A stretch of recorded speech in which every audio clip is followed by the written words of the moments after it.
Well, I think students need to realize that whenever we get up in the morning, we look in the mirror, we're seeing a child of God, regardless of what that child of God looks like to us.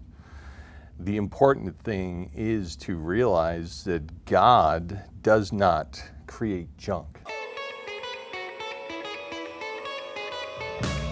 Hey everyone, and welcome back to another episode of Ignite. We're your hosts, Matthew Taylor. And I'm Gianna Bacchiocchi, and guys, today we have such an amazing episode planned for you guys, where we will be talking about physical wellness. And what says physical wellness and health better than our very own charcuterie board? Isn't it wonderful? The picture of health right here. And guys, our two very special guests are going to be Jack Wheeler, a trainer from Nashville, and our very own Professor Boyd. And with that, let's get into the episode. Thank you again, Boyd and Jack, for being with us today. We're really excited for the conversation we're going to have. It's a pleasure to be here. Yeah, thanks for having me. Thank you guys so much. So before we get into it, please tell us what your careers are, how you guys got into them. Just go right ahead. Dive into it. Wow. So I really have no one other than God to thank for where I am. That is the honest truth, because I was going one way and God led me another. And God led me here. So, including getting into physical education and the whole aspect of fitness, I really can't imagine doing anything else. But starting out, no, I was over here somewhere. I work at a place called Stretch Zone, and I stretch people. Interesting. Let's hear more about that. I'm a licensed flexologist. That's what it's called. Like it's for, I don't know what it's for, but it's for like specific places that do P&F stretching. So that's For someone, not me, that doesn't know what P&F stretching is. so P&F stands for proprioceptive neuromuscular facilitation. What that means is just like, and you're acting against the person that's stretching you. So it's like two people stretching together. It'd be really tough to demo right now. Yeah, but it's like if you're laying on the floor and like you have your leg straight up, I'll be pushing against you while you're trying to like keep that leg straight to like stretch. It's having someone else work for you. They have like straps on the table and everything to like keep you in place. My word. It's really funny. But I'm getting licensed for that at the end of this week, and it's nice because I get paid for that. That is so exciting. Yeah, that's another thing to add. Flexology. Yeah, it's called Flexology. It's really silly. Nice little promo. Yeah. Throw it out there if they want to. Yeah, if ever you're in Nashville, come get flexed. No pun intended. Before that, I'm still a trainer, but I've been working as a trainer for 4 years, I think now. I think 4 years, and a health coach as well, so I do that on the side, but right now I'm just stretching people out. And so what got you guys into these like respective fields? Like what got you into? You mentioned that you were going on another path. What kind of drew you towards the physical health and PE? So the other path was not working out, and I was driving home from work. I was out of school. I was just driving home from work one day, and I said, Lord, for crying out loud, what do you want me to do? And he told me. And in no uncertain terms, he told me. And next thing I know, I was applying at Atlantic Union College for their physical education program. And it all happened boom, boom, boom. And that's how I knew it was right, because I finally was listening to what God was trying to tell me. Follow the doors he opened, yeah. Exactly. Yeah, I wanted to start off as a physical therapist, but then I didn't do that at all. Before that, I wanted to be like a fireman, just because I wanted to write books on the side. My aunt was already like a firefighter, so I was like, that's my way in a sort of sense. But ever since high school, I came in freshman year weighing like, I think I was 92 pounds exactly, going in freshman year of high school. So I was pretty stout. So then Rayfon Lay, if you know who that is. Yeah, Do you know Rayfon? I don't. Well, he worked at Highland, but he's who kind of got me into like the health and wellness. I do. Yeah. Yes, I do know. It's a Filipino dude. Yes. Yeah. But Inserted that. yeah, he was our high school gymnastics coach. But he's who got me into it, like being in that kind of health and wellness field, making me realize what's important about it, and not just from an aesthetic point of view, but for like a health and wellness point. And then from my family, like cardiovascular disease is a big problem for like 90% of the U.S. people anyways. So it's in my family, cancer runs in it. I just want to help prevent that. And then, you know, it's important to me to educate people on how to prevent that, because you don't need to, you know, go all the way to the last resort to where you're in the hospital. Like, you could have fixed this 5 years ago just by doing like a few simple changes here and there. You know? Awareness. Awareness of it, yeah. An ounce of prevention is worth a pound of cure. Is that a saying? Yeah, it is. That's cool. I could take credit for it, but it definitely wasn't mine. Good for you. So a lot of our audience are students here at Southern, and there's always the phenomenon such as freshman 15, sophomore 17, which I might have made up. I'm not totally certain. Sophomore 17. It sounds maybe It correct. sounds good. But it can be difficult to balance everyday life, work, social life with exercise, making sure to eat healthy. So Right. why would you guys say that it is absolutely important to focus on your health coming into college and throughout college? The first thing I tell my Fit for Collegiate Life students on the first day of class is, welcome to the best class on campus. And Good I opening line. Yeah. Good opening line. I truly believe that, because it is. Because if you buy into, if you do everything that we're teaching in that class, taking care of your physical self, taking care of your mental self with stress management and everything like that, everything else will fall into place. The first thing we tell them is Matthew 6:33, seek first his kingdom, his righteousness, and everything else is fluff. Don't quote that. That's how it works, though. Yeah. If we would just focus on the important things and get away from the distractions that the devil throws in our way, realize that God's in control, life will be better regardless of what trials or classes we have to take. Kind of going off of what you said and looking at ourselves as like the temple of the Holy Spirit and our bodies as that, how are we best able to give our bodies what it needs, especially in kind of like the busyness of college lives? Because like you were talking about the important, I think as students it's very easy to look at the immediate. What's next? What's coming up? And it's like, okay, you know, I could go and spend an hour making a meal, or I could take 2 hours extra and sleep, but then that's 2 hours less that I could be studying or doing different things. How are we able to still treat our bodies with the respect that even Christ tells us that we need to give it, while also being able to do as well as we can in life and in classes? I think we kind of hit on it a little bit earlier, that we go through the doors that God opens for us. There's a sequence that God lays out for us on any given day. And all we have to do is trust that sequence, and He'll lead us through it. And it may very well start with breakfast. It may very well start with prayer.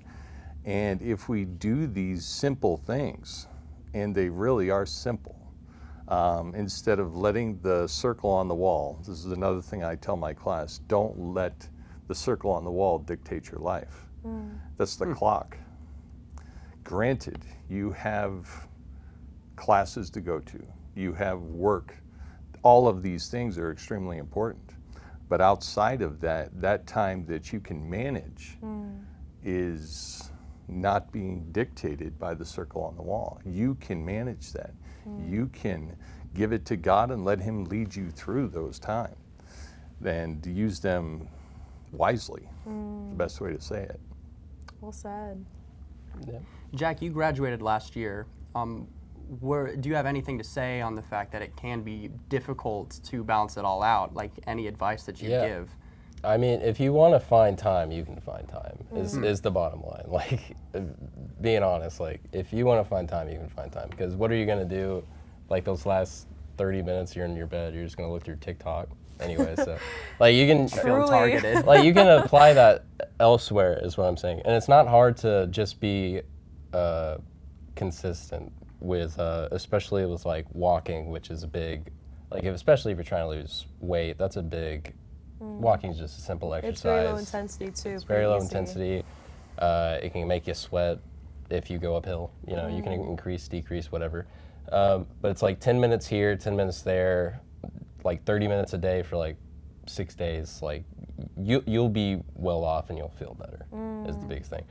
And more so just like, besides like just respecting God with your body, respect yourself, dude. Like try to make sure you're okay. I'm not gonna lie, it was pretty comfy. But try to get out there. That's a really good point. And we were just talking about the 4 pillars, which I feel like coincided really well with this. That kind of gets you inside of a rut if they're in one. It's better their life. What are the 4 pillars that you were talking about? The 4 wheels most often really drive the car that is your life. Yeah, they're cardiorespiratory, should say this right, exercise, strength training, flexibility with a flexologist, and nutrition. Taking care of those 4 aspects will keep your car moving. If you only do one, you're driving a 3-wheel car, and that just Doesn't won't work. Yeah. And that's what we try to teach in the Fit for Collegiate Life class is those 4 aspects. And all of the things that branch off of them, including, you know, your mental health, your spiritual health, your everything. So we touched on something earlier that I wanted to come back to. We mentioned that respecting your body is also respecting God. So, based on our Adventist heritage, I know we have our health message. Do you guys believe that there is a spiritual obligation for taking care of our bodies?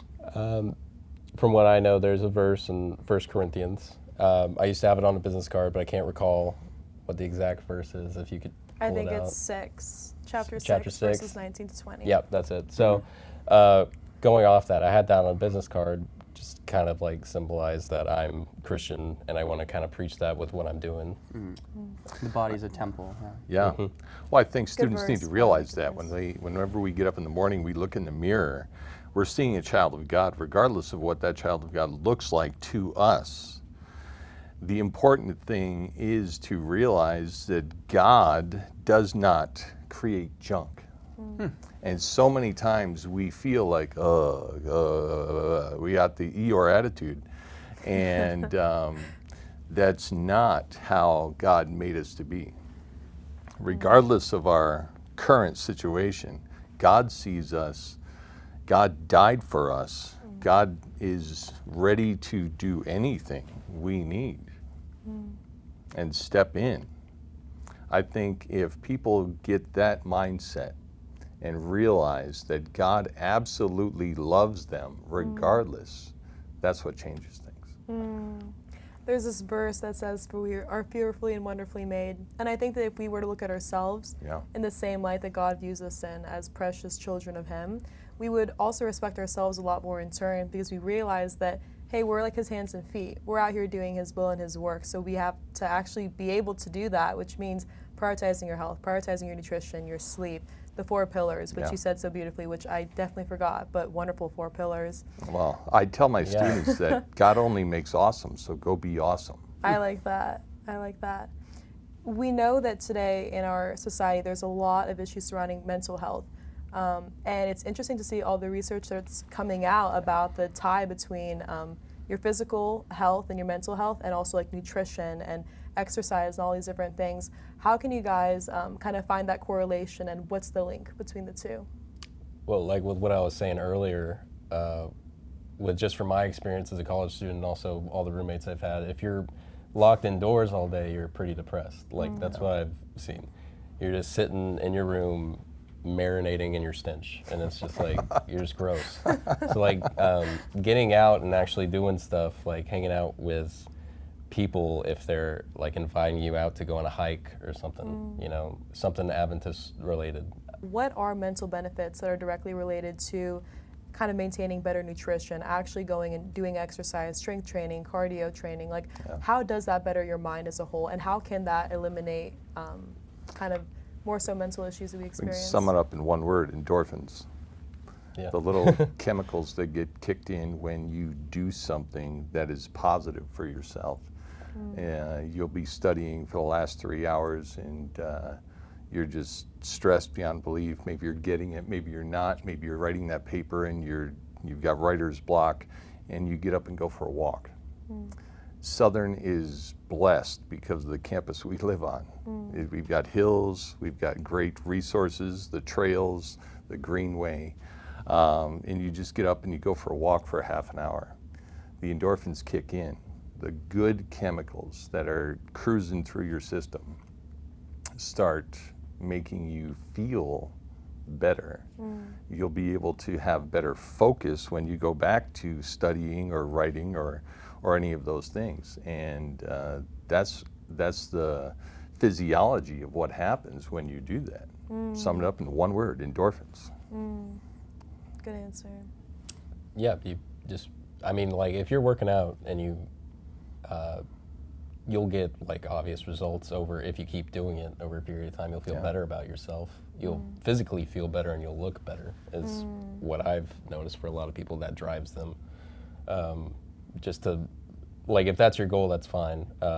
I think whatever your goal is in fitness, whether it's aesthetic or health, like it's fine as long as like you're doing it in a conducive way that's not damaging to yourself. You know what I mean? As long as you're pursuing like, I want to be fit and healthy, I feel like that's a good goal. You know, I don't think it really matters because there's difference with training. You know, there's performance and there's health. Yeah. I think also challenging yourself physically, it kind of removes those mental blockades. And I think a lot of times when somebody's experiencing more so kind of mental health issues, there's a lot of blocks that are inhibiting your mind. And getting into the gym and pushing yourself and actually experiencing like a level of growth and being able to physically see that, how does that also kind of help benefit the mind in that area? That's why I think it's so good to have a gym partner, man, because they're going to be the person that pushes you to go. Like if I didn't have the person I worked out with 90% of the time, I probably wouldn't work out, you know? And having people to help push you through that and like pull you over that hurdle is what, you know, is important. A church isn't a church with just one person, you know? Interesting. Community and communion are Community is huge. very important, especially in religion, but also in many aspects of your life, like health and fitness. I would say, for me, having a gym partner is a necessity. You know, it's having that person to push you through. Well said. So Social support Yeah. is huge. Yeah.